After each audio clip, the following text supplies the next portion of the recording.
Welcome to Chapter 3. In the last session, we discussed that while officers or deputies are often moving from one call to another, crime and intelligence analysts are able to take information and correlate it to other relevant people and events that is provided directly back to patrol and effectively assist with understanding context and the role of individual events in a bigger picture of crime-related issues. In this session, we will continue by providing a common scenario handled by investigative and specialized units in which crime and intelligence analysis can provide benefit. Setting the stage, your officer or deputy is dispatched to a robbery call for service. Initial investigation reveals an individual was approached while withdrawing money from an automatic teller machine or an ATM. The officer or deputy identifies that the ATM has video surveillance and contacts a crime scene investigator for processing the scene. The case is assigned to an investigator or detective within your criminal investigations division. The detective reviews the victim's history and collects video surveillance from the ATM, just like is done through any particular investigation, following up on the necessary types of things needed to complete the case. The video surveillance provides a loose physical description, but no further leads. While the detective continues to receive more and more cases, the crime and intelligence analyst begins. A burglary with a similar physical description occurs a week later. Would these cases be connected by your investigators? Would anyone make the connection between the robbery incident at the ATM and the burglary with a similar physical description? Maybe, maybe not. Would they be followed up any differently, knowing that the cases are now connected to one another as well?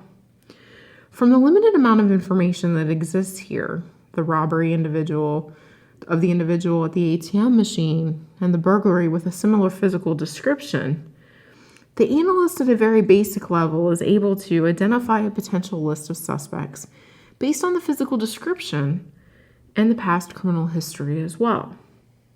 The analyst is then able to connect the incidents to other similar incidents to make a process of connection that investigators receiving a case after case wouldn't normally be able to make. In this process, in this particular scenario, the crime and intelligence analyst identifies a suspect who is a known gang member.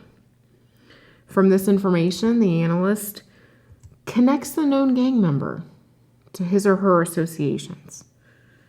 Identify another robbery that matches the physical description from another gang member previously. A robbery that occurred with a gang member with the same affiliation as the suspect that she's identified or he's identified, and be able to match to another robbery incident committed by another gang member as well. Again, here you have robberies that match in the type and description, one with a suspected gang member identified by your crime and intelligence analyst, and another from a gang member who was arrested. Again, the gang members being of the same affiliation. Be able to review other incidents from similar gang members, people who share the same gang affiliation as well. And then the analyst is able to determine the incident to be possibly gang initiation. This gang initiation using this type of event, a robbery to individual at an ATM machine, begins to reveal a criminal enterprise, an organization of people who are doing crimes for the purpose of initiating themselves into this organization and also to further that particular enterprise. The notion that all of these things are connected to one another really allows the analyst to connect things from a variety of different data sources. And those sources include things like a list of gang members, their histories, their backgrounds, databases with nicknames, things like a person who has a nickname of JoJo, tattoos, a crown tattoo, or a specific type of star, phones, phones that are called from the jail, phones that are listed on police reports, maybe as victims or witnesses, even phones associated to public records, documents that have phone numbers on them. Vehicles associated to crashes, vehicles that are involved in arrests, vehicles that are involved in a variety of other different crimes in the past. The analyst is able to take information from jail visitation, people who visited the suspect previously in jail, and then also phone calls that have been made from the jail and the content of those phone calls as well. Commissary account information. Who is depositing money on a particular individual's account? And what kind of information does that glean about their relationship as well? And finally, social media. There's also the context of being able to gather information that is open source and public information. And social media provides for law enforcement a value in doing that. Again, while the individual investigators are concerned with the facts or figures of his or her case, it's the analyst who's able to identify the bigger picture from these different types of data sources. They're able to dig through multiple levels of this data. Again, from the first suspect that's identified potentially in the ATM robbery to other individuals who are gang members with a similar affiliation to now other events in which that gang has contributed or been involved in. These data sources provide a lot of particular value in doing that. Finally, as it relates to social media, again, analysts are able to take the value from this, including an understanding of the appropriate use of it, the limits, the legalities of it, and really combine it with the other law enforcement data that you see above. Social media is really outside of law enforcement data, but again, in combination with law enforcement data, can provide added value for investigations. The outcome of correlating the data sources that you see here really ends up in something similar to a link analysis chart that is seen on the screen. In this particular chart, you have individuals that include their assets, their houses, their vehicles, their phone numbers. In this particular example, there's also businesses represented here, legal businesses that these individuals have as well as the indications about how the data connects these people or events. In the middle of each one of the lines that you see on this chart, there's actually a description. That description represents the data set. So somebody, as an investigator just looking at this, has identified that not only is the individual who they suspect in the robbery at the ATM machine is now part of a larger criminal enterprise, something that is displayed in a chart very similar to this one, something that shows connections with law enforcement data, as well as social media data or other open source. The fact that these incidents are related to one another over a variety of different events, the robbery to the ATM machine, the burglary that occurs a week later, now going back to robberies occurring at ATM machines by other gang members with similar affiliation, provides a lot of different events. The analyst is then able to facilitate this information in the form of a timeline with all of the events, including the ones that are law enforcement data and law enforcement related, as well as potentially anything from relevant social media. In this robbery scenario, again, what began as a robbery through the work of the crime and intelligence analyst has mushroomed into a series of connected events with a group rather than that single individual suspect seen in that ATM surveillance photo that has been gotten and acquired by the detective or investigator.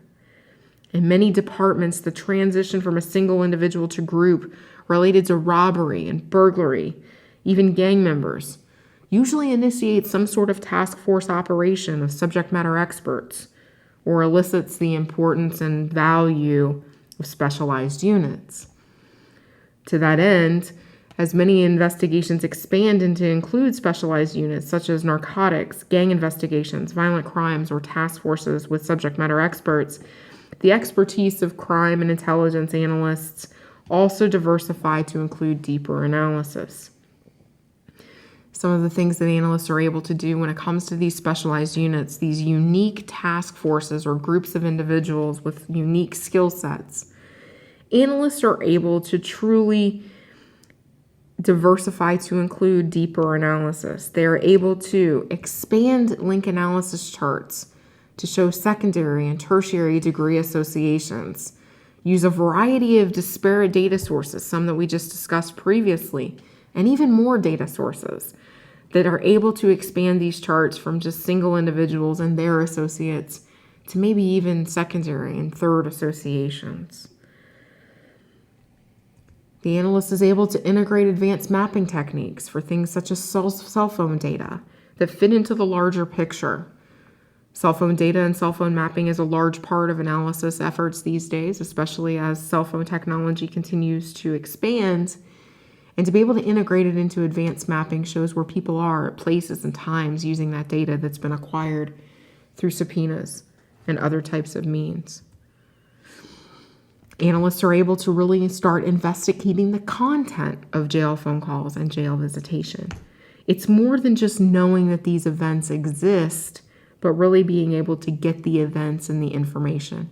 Maybe perhaps in a jail phone call between your suspected robbery suspect and a previous gang member or a known gang member that's associated with him or her.